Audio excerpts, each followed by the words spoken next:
Adoption ഡിഗ്രിയുടെ copy സംഘടിപ്പിക്കാൻ വളരെ വിഷമിച്ചു. ഇനിയിപ്പം ഡയറക്ടറേറ്റ് ഓഫ് കോളേജിയേറ്റ് എഡ്യൂക്കേഷൻ നോക്കിയാൽ അറിയാം ഏത് കോളേജിലാണ്. പ്ലീസ് രാജേട്ടൻ, നാളെ തന്നെ ഡയറക്ടറേറ്റ് ഓഫ് കോളേജിയേറ്റ് എഡ്യൂക്കേഷനുമായി ബന്ധപ്പെടണം. സത്യം പറഞ്ഞാൽ ഞാനിപ്പോ ഒരു കൊച്ചു കുഞ്ഞിനെ പോലെയാണ്. എനിക്ക് തീരെ ക്ഷമയില്ല. താനിങ്ങനെ ടെൻഡർ ആയാലോ? അല്പമൊക്കെ സഹനശക്തി വേണ്ടേ? ഏതായാലും നാളെ നമുക്ക് ആഫ്റ്റർ 4:30 മീറ്റ് ചെയ്യാം വീട്ടിൽ. നാട്ടിൽ വേറെ പ്രോബ്ലംസ് ഒന്നും ഇല്ലല്ലോ. ധാരാളം. പക്ഷേ ഞാനൊന്നും ശ്രദ്ധിക്കാനുള്ള മൂഡിലല്ല. ഏതായാലും നമുക്ക് നാളെ മീറ്റ് ചെയ്യാം. 8:30 എനിക്കൊരു അപ്പോയിന്റ്മെന്റ് ഉണ്ട്. എന്നാൽ രാജേട്ടൻ പൊയ്ക്കോളൂ. ഞാനിവിടെ തന്നെ കുറെ നേരം കൂടി ഇരിക്കും. Till it gets crowded. നീ എന്തിനാ ഇങ്ങനെ അടച്ചുപൂട്ടി ഇവിടെ ഇരിക്കണേ? എന്താ ഇനി കോളേജിലൊന്നും വരുന്നില്ലേ? ചേട്ടൻ പോയിട്ട് എത്ര ദിവസമായി? അപ്പച്ചന്റെ സ്ഥിതി നീ കണ്ടില്ലേ? പിന്നെ ടോണിയുടെ അപ്പച്ചനെന്ന് വെച്ചാ എന്റെയും കൂടെ അപ്പച്ചനല്ലേ? അപ്പച്ചൻ എന്ത് ചെയ്യാനാ? ഒക്കെ നിശ്ചയിച്ചുറപ്പിച്ചല്ലേ? പിന്നെ അപ്പച്ചൻ പറയണത് കേട്ടിട്ട് ടോണിച്ചൻ എന്തിനാ പേടിക്കണത്? എല്ലാം എന്റെ ഭാഗ്യം തന്നെ. നിന്റെ ഭാഗ്യത്തിന് ഒരു കുഴപ്പമില്ല. നീ വെറുതെ കിടന്ന് തുള്ളാതിരിക്കും.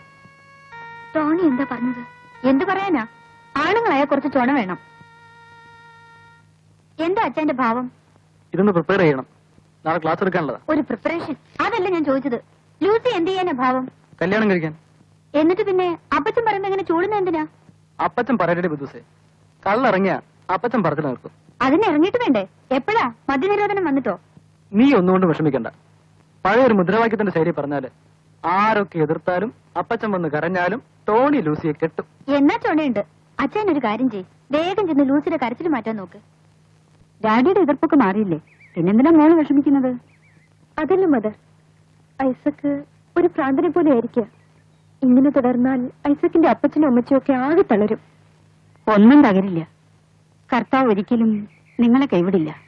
ഈ അനാഥരോട് കാണിക്കുന്ന സ്നേഹത്തിന് കർത്താവ് നിങ്ങളിൽ കനിവുള്ളവനാകാതിരിക്കില്ല മോളെ.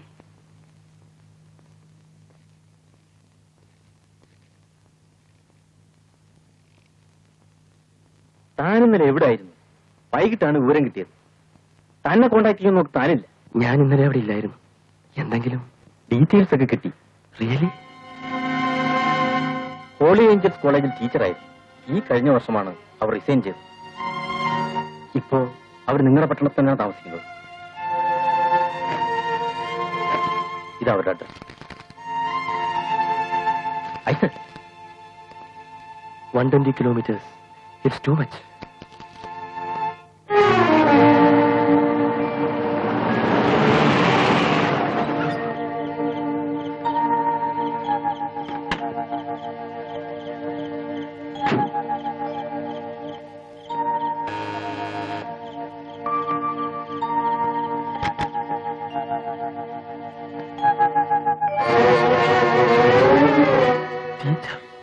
എന്താ ഐസക്?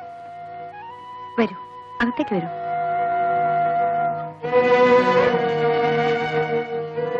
ഇരിക്കൂ.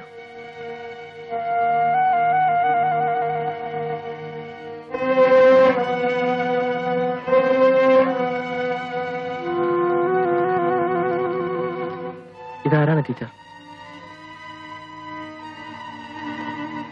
ഇത് ഞാൻ തന്നെ. എന്താ സംശയം?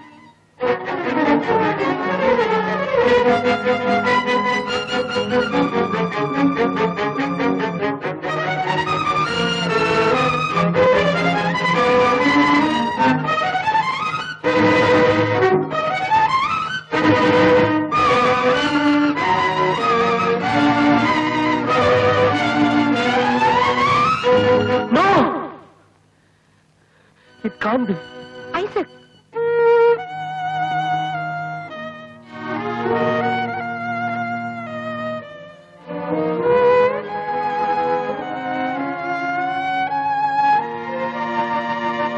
ഞാൻ ആരാണ് ടീച്ചർ? 29 കൊല്ലങ്ങൾക്ക് മുമ്പ് നീൽഗിരീസിൽ ഒരു അനാഥാലയത്തിൽ ഏൽപ്പിച്ചിട്ട് പോയ കുഞ്ഞിനെ ടീച്ചർ ഓർക്കുന്നുണ്ടോ?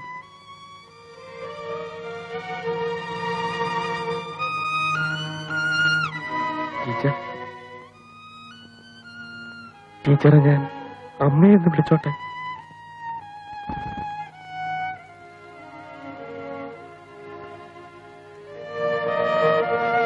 അമ്മച്ചി, എന്റെ പൊന്നമ്മച്ചി, ഞാനൊന്ന് തൊടട്ടെ?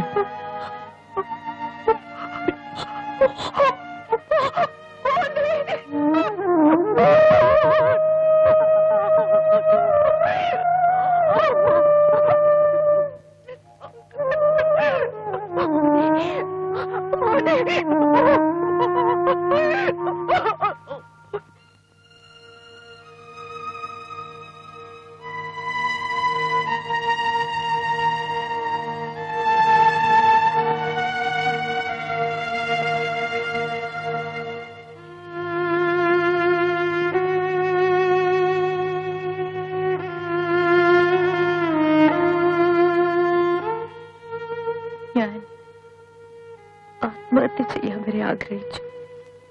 പക്ഷേ എന്തുകൊണ്ടോ അദ്ദേഹം തിരിച്ചു വരുമെന്ന് തോന്നി. എനിക്കാവുന്നിടത്തോളം ഞാൻ പിടിച്ചു നിന്നു. ഒടുവിൽ അപ്പച്ചൻ എന്നെ മറ്റൊരാൾക്ക് വിവാഹം കഴിച്ചു കൊടുക്കാൻ തീരുമാനിച്ചു.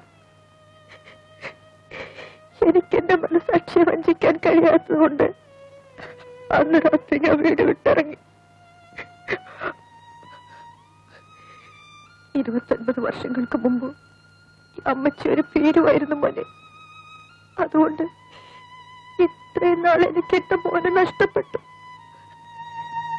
ചുറ്റുമുള്ള അമ്മച്ചിക്ക് സമൂഹത്തെ ഭയമായിരുന്നു മോനെ. എന്നെ എന്റെ വീട്ടുകാരെയും അപമാനത്തിൽ നിന്ന് രക്ഷിക്കാൻ വീട് വിട്ടിറങ്ങിയ ഞാൻ ചെന്ന് പെട്ടത് ഒരു അനാഥാലയത്തിലാണ്. അവിടെയാണ് ഞാൻ നിന്നെ പ്രസവിച്ചത്. അച്ഛനില്ലാത്തൊരു കുഞ്ഞിനെ കൊണ്ട് വീട്ടിലേക്ക് തിരിച്ചു പോകാൻ എനിക്കാവില്ലായിരുന്നു. നിന്നെ അവിടെ ഏൽപ്പിച്ച് ഞാൻ ബാംഗ്ലൂരിലുള്ള എന്റെ ഒരു കൂട്ടുകാരുടെ അടുത്ത് പോയി. അവിടെ ഒരു കോളേജിൽ എനിക്ക് ജോലി കിട്ടി.